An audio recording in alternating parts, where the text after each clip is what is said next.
Assalamualaikum warahmatullahi wabarakatuh. Selamat pagi anak-anak kami semua. Sebelum kita masuk ke pelajaran, sebagai umat yang beragama, marilah kita mengucapkan syukur alhamdulillah atas kesehatan dan keselamatan yang diberikan kepada kita dari Sang Maha Pencipta Allah Subhanahu wa Ta'ala, di mana dalam pandemi ini kita tidak sempat terkena, dan itu adalah hal yang terbesar yang harus kita syukuri. Di sini anak-anak kami kita belajar tentang PKK, produk kreatif dan kewirausahaan. Jadi di kelas 11 saya rasa kamu sudah mengenal apa itu tentang produk kreatif dan kewirausahaan. Di sini adalah kelanjutannya dan kamu hanya memperdalami. Jadi untuk jurusan teknik sepeda motor PKK itu wajib, karena di sini bukan hanya untuk mengenal tentang mesin, tapi kamu juga harus bisa menjadi seorang yang berkewirausahaan, artinya bisa membuka lapangan usaha sendiri. Untuk anak kami, materi kita yang pertama untuk produk kreatif dan kewirausahaan kelas 11 TSN. Di sini yang pertama itu adalah perencanaan produksi massal. Jadi ada perencanaan, kemudian ada produksi massal. Jadi kalau kita mau memproduksi sesuatu yang banyak, itu namanya produksi massal, itu harus direncanakan dulu. Jadi dalam perencanaan produksi massal ini ada keuntungan dan kerugiannya. Produksi massal itu ada keuntungan dan kerugian. Jadi sebelum kamu menciptakan suatu produksi yang dalam jumlah besar, harus kamu rencanakan dulu apakah dia lebih banyak keuntungan atau kerugiannya. Jadi dalam produksi massal itu yang pertama harus kita tengok dulu keuntungannya. Keuntungannya itu yang pertama, biaya tenaga kerja lebih sedikit. Jadi di sini kalau misalnya kita contohkan yang harus kita produksi itu misalnya adalah pakaian jadi.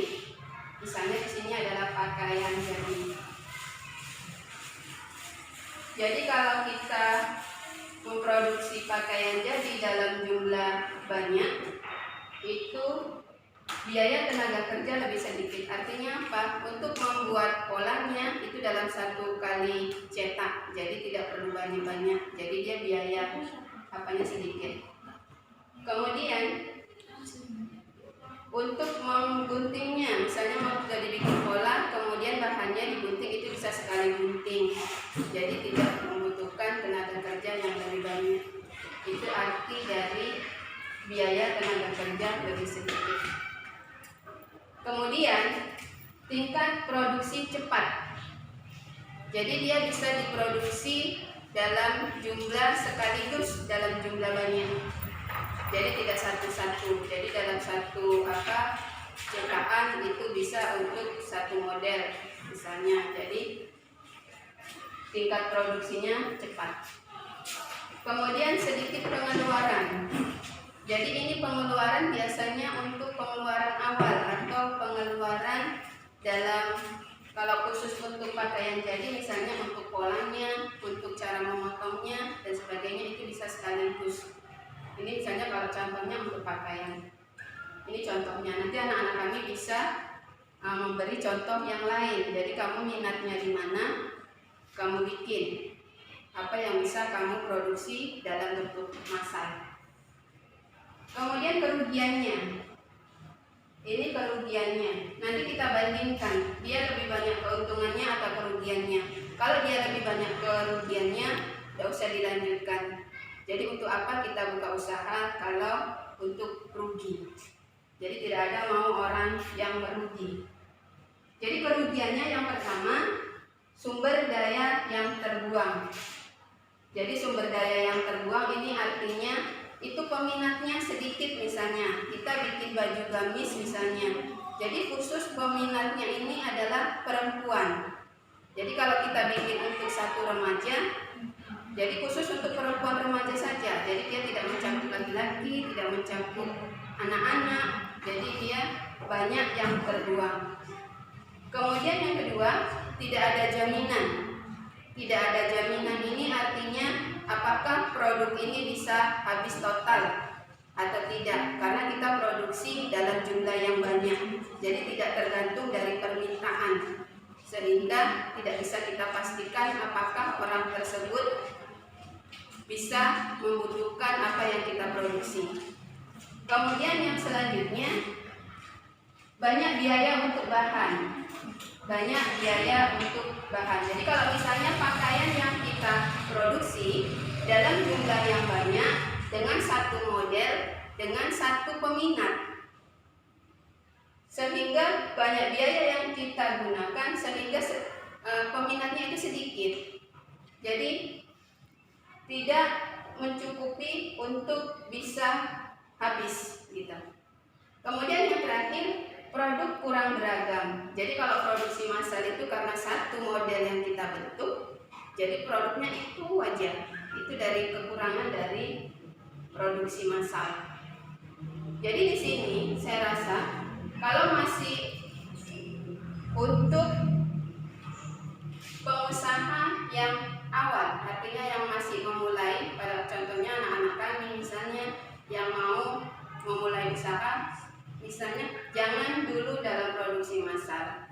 Jadi ini biasanya untuk kelas industri yang bermodal besar, mereka yang sudah mencukupi tentang teknologinya, untuk mesin-mesinnya, kemudian dia banyak peminatnya. Jadi kalau kita lihat, kalau dia masih sedikit peminat, jangan kita lakukan dulu produksi itu dalam bentuk massal, jadi sedikit-sedikit saja dulu. Apalagi untuk pemula, jadi kita harus belajar dulu. Jadi saya rasa anak-anak kami bisa memahami, dan ini adalah dasarnya, dasar dari kewirausahaan untuk kelas 12. Jadi untuk selanjutnya kita akan pahami lagi lebih jauh. Dan yang harus anak-anak kami perdalam, kamu harus merencanakan. Jadi merencanakan, jadi perencanaan. Di sini perencanaan produksi. Kamu harus bisa mencontohkan satu contoh apa yang bisa kamu produksi. Misalnya, kamu memproduksi suatu makanan, misalnya makanan. Jadi makanannya itu jenis apa? Kemudian kamu harus merencanakan keuntungan dan kerugiannya. Keuntungan dan kerugian. Kemudian kamu tentukan daerahnya. Kamu tentukan daerah wilayahnya. Kira-kira dia banyak enggak peminatnya? Kira-kira enggak banyak peminatnya. Jadi ini buat suatu rancangan dalam suatu rencana produksi. Jadi supaya kamu bisa lebih memahaminya. Jadi ini yang Ibu minta, dan saya rasa kamu bisa memahaminya. Untuk selanjutnya nanti kita akan lebih perdalam lagi. Jadi anak-anak kami demikian yang bisa Ibu sampaikan, mudah-mudahan bisa kamu pahami dan ada manfaatnya, dan ini masih dasarnya. Dan saya sudahi. Assalamualaikum warahmatullahi wabarakatuh.